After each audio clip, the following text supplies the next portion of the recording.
EFC กับลูกค้าเมื่อทุกคนมื้อนี้เรามารีวิวเครื่องตัวทกเอเนาะทกเอมาใหม่ก็มาฮอดล่าสุดนี้เนาะตัวนี้เป็นของลูกค้าเนาะคนหนึ่งเนาะเราสั่งมาเนาะเขาจะประกอบตัวที่เราจะเป็นเราTK เนาะ12เกี่ยวยาว50สังตีซึ่งยิ่งนี่จะเป็นท้ายปี2025นี่นะตัวนี้จะเป็นตัวล็อกไก่เนาะท้ายนี้จะเป็นท้ายซื้อเนาะตัวนี้ถ้าหักได้เนาะแต่ว่าดึงเข้าดึงออกบ่ได้อันนี้นะกล้องจะเป็นกล้อง BSA ของ USA เนาะตัวนี้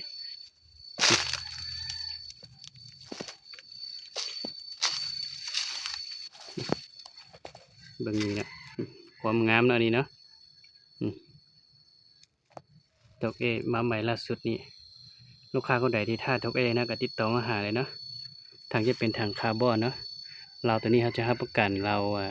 6 เดือนให้ยิ่งไปถึงเขาเปลี่ยนเราใหม่เนาะเบาแห้งนะเขาใส่เก็บเสียงตัวรุ่นเบาใส่แดงนี่นะตัวนี้ยิ่งลูกเบอร์2เด้อลูกเบอร์2แม็กมันตัวนี้เราแท็กกลุ่มให้ลูกค้าหมดเลยนะ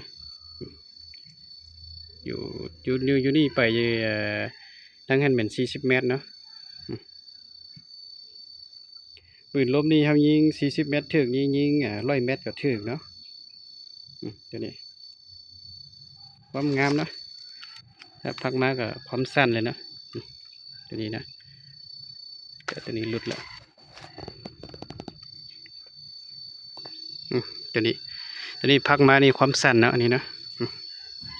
หันเก็บเสียงออกใส่เป่าเป้ไปเนี่ยเนาะเก็ดคืบกับประมาณ1 2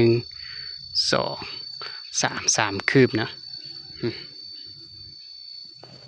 ลูกค้าอยากได้ก็ติดต่อมาหาเนาะเครื่องนี้เขายังมีพร้อมส่งอยู่ตามนี้เนาะลูกค้าก็ได้สนใจก็ติดต่อมาหาเนาะ